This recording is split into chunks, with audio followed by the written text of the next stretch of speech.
11,000-ലധികം duplicate വോട്ടർമാർ, 40,000-ലധികം ഫെയ്ക്കോ ഇൻവാലിഡോ ആയിട്ടുള്ള അഡ്രസ്സിൽ പേര് ചേർക്കപ്പെട്ട വോട്ടർമാർ, 10,000-ലധികം ഒരൊറ്റ അഡ്രസ്സിൽ ബൾക്കായിട്ട് ചേർക്കപ്പെട്ട വോട്ടർമാർ, 4,000-ലധികം ഫോട്ടോഗ്രാഫ് ഇല്ലാത്തതോ അല്ലെങ്കിൽ ഇൻവാലിഡ് ആയിട്ടുള്ള ഫോട്ടോഗ്രാഫോ ഉള്ള വോട്ടർമാർ. ഇനി കന്നി വോട്ടർമാരുടെ കാര്യം നോക്കുമ്പോൾ 33,000-ലധികമാണ് ഇതുപോലുള്ള ഫേക്ക് വോട്ടർമാർ ചേർത്തിട്ടുള്ളത്. ഇങ്ങനെ ഈ 5 മാർഗങ്ങൾ കൂടെ കർണാടകയിൽ 2024 നടന്ന പാർലമെന്റ് ഇലക്ഷനിൽ ഒരു മണ്ഡലത്തിൽ ചേർക്കപ്പെട്ടത് ഏകദേശം 1,250,000 ഫേക്ക് വോട്ടർമാരാണ്. ഈ ഇന്ത്യൻ ജനാധിപത്യത്തിന് മുകളിൽ വീണ അണുബോംബെന്ന് വിശേഷിപ്പിച്ചുകൊണ്ടാണ് ഇന്ത്യൻ പ്രതിപക്ഷ നേതാവായ രാഹുൽ ഗാന്ധി ഈ കണക്കുകൾ ഇന്നലെ മീഡിയയ്ക്ക് മുന്നിൽ തുറന്നുവിട്ടത്.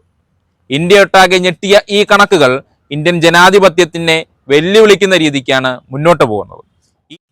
2024 അസാധാരണ പോളിംഗ് ശതമാനം കണ്ടുകൊണ്ട് കണക്കുകൾ ആവശ്യപ്പെട്ട രാഹുൽ ഗാന്ധിക്ക് ഇലക്ഷൻ കമ്മീഷൻ നൽകിയത് ഏകദേശം 7 അടി പൊക്കം വരുന്ന 300 കിലോയോളം വെയിറ്റ് വരുന്ന കടലാസ് കട്ടികളാണ്.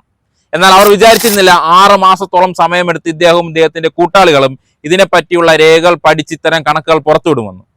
ഇന്ത്യയൊട്ടാകെ ഞെട്ടിയിരിക്കുന്ന ഈ കണക്കുകൾ നമ്മളെ ബാധിക്കുന്നതാണ്, നമ്മുടെ രാജ്യത്തെ ബാധിക്കുന്നതാണ്. ഓരോ പൗരനും ഇതിനെപ്പറ്റിയുള്ള ചോദ്യങ്ങൾ ഉന്നയിക്കണം. ഇന്ത്യൻ ഗവൺമെന്റും ഇന്ത്യയുടെ തിരഞ്ഞെടുപ്പ് കമ്മീഷനും ഇതിനു വേണ്ടിയുള്ള ഉത്തരങ്ങൾ നൽകുക തന്നെ വേണം. അദ്ദേഹം മുമ്പ് ഒരു സമ്മേളനത്തിൽ പറഞ്ഞ ഒരു കാര്യം ഇങ്ങനെയാണ്: ഞാൻ തീ കൊണ്ട് തന്നെയാണ് കളിക്കുന്നത്, എനിക്ക് തീയെ പേടിയില്ല, കാരണം നമ്മളെല്ലാവരും തീയിൽ എരിഞ്ഞടങ്ങാനുള്ളവരാണ്. അതെ, ഇങ്ങനെയുള്ള കാര്യങ്ങളെ ചോദ്യം ചെയ്യുകയും മുന്നോട്ട് വരികയും വേണം. അതിന് പാർട്ടി നോക്കേണ്ടതില്ല, ദേശം നോക്കേണ്ടതില്ല, ജാതിയോ മതമോ നോക്കേണ്ടതില്ല. എന്താണ് ഇതിനെക്കുറിച്ചുള്ള നിങ്ങളുടെ അഭിപ്രായം? കമന്റ് സെക്ഷനിൽ അറിയിക്കുക.